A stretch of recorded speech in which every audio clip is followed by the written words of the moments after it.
everyone, I'm Chris O'Neill from Sew the Distance. Thank you for joining me today for another episode of Lessons from an Old Quilt. So today we're going to look at a 9-patch quilt that I bought at a yard sale a few weeks ago.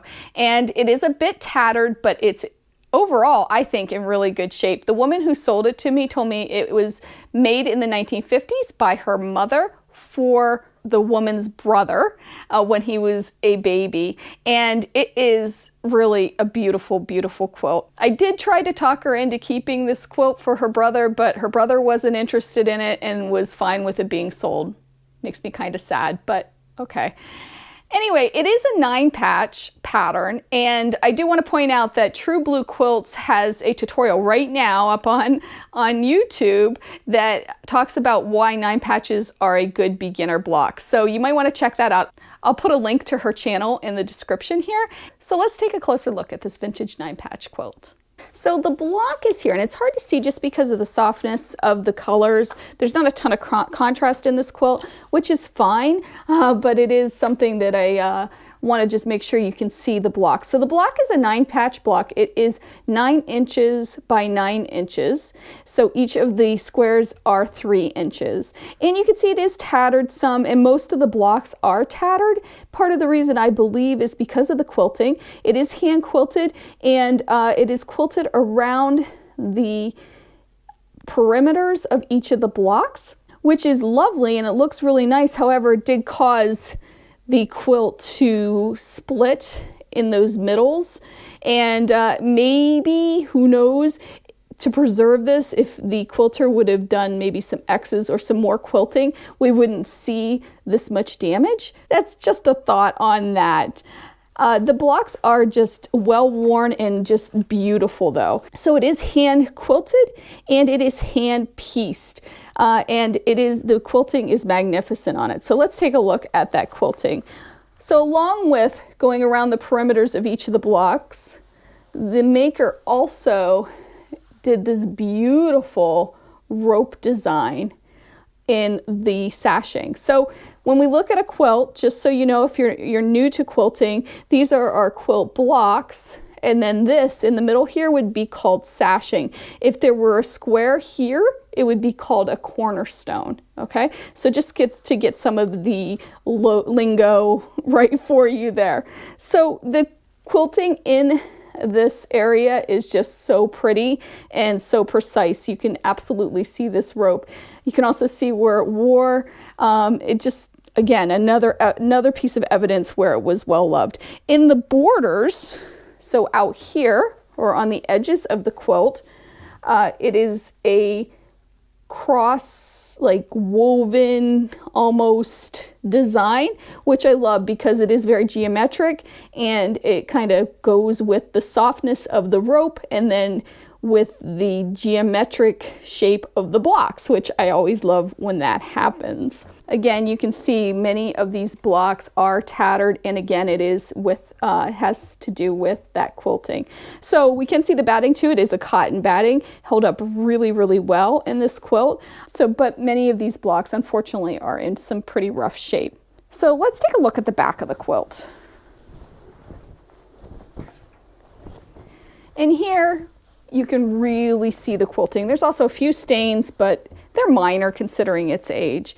So you can really see how the rope is here, how the blocks are outlined. And interestingly, this backing did not wear in the middle of these blocks, which I actually just realized, even though I've looked at this quilt a bunch of times.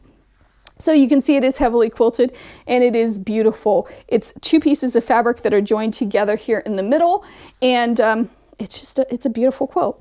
Let's look at the binding next. Now, the binding has some wear, you can see on the edges, but overall it's in beautiful shape. It is a separate binding from the back, even though the maker used the same fabric.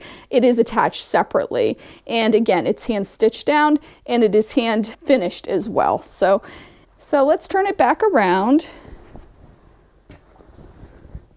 so we can look at some of these sweet fabrics.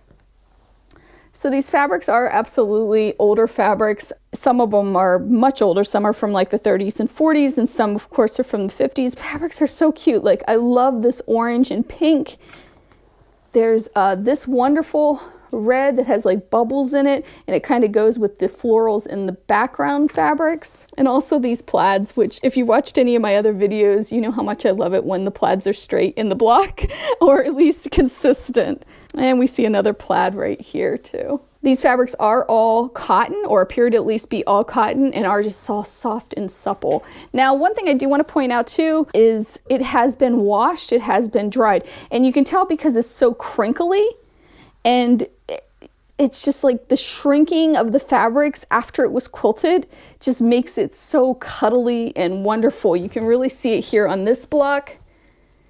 You can see how there is some shrinking that happened, but it just adds to that texture that makes this quilt extra soft and extra just, I don't know, cool. I love it. So first I want to talk about the idea that this is considered a baby quilt and what lesson we can learn about that. So a traditional baby quilt is around 30 by 40 inches. And you can see here in this picture, when we compare last week's baby quilt with this week's baby quilt, it's quite different. Now, this one happens to be 36 by 38 inches.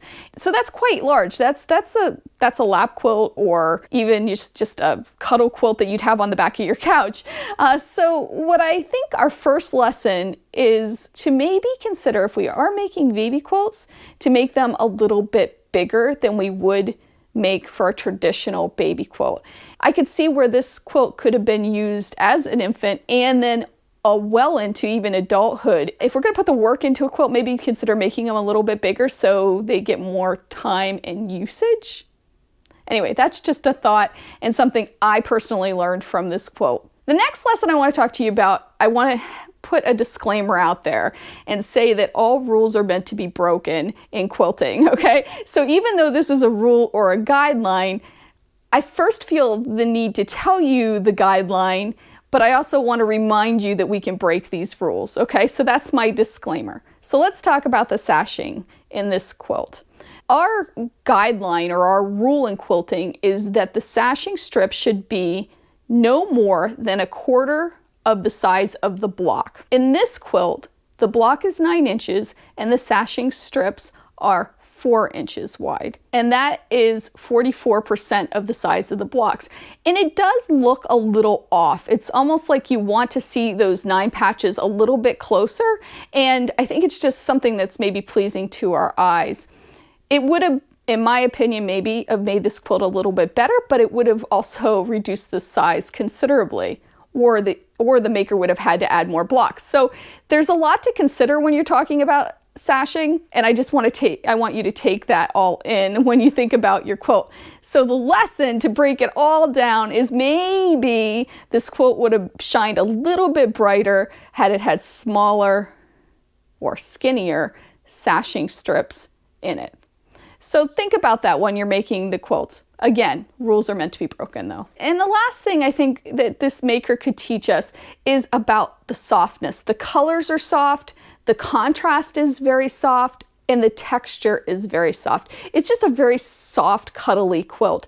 And one of the things that contribute to that is the fact that this quilt has been washed and dried many, many, many times. Now, I have to say, my son a few years ago told me, something that was just eye-opening to me. He told me that he didn't like the quilts I made because they weren't soft. And I was like, whoa, that really hurt my feelings, but it was true, and it is true. There's some quilts that I've made that just aren't soft. They're not cuddly. They're not something you want to wrap yourself in. So I've really made it my purpose for quilts that are going to be used to make sure they're soft and cuddly. And one of the ways to do that is to wash them and dry them. It will crinkle right up, just like this quilt crinkled right up and shrunk after it was quilted. Now, that's not the case for all of my quilts. Some of my quilts are going to be used as wall hangings, like my crazy quilt. I'm not going to worry about softness on that. But other quilts that I'm going to give as gifts, I'm going to make sure that they are nice and soft. So before you give a quilt as a gift, I know it takes some bravery, and I know there could be issues, so take some caution with it.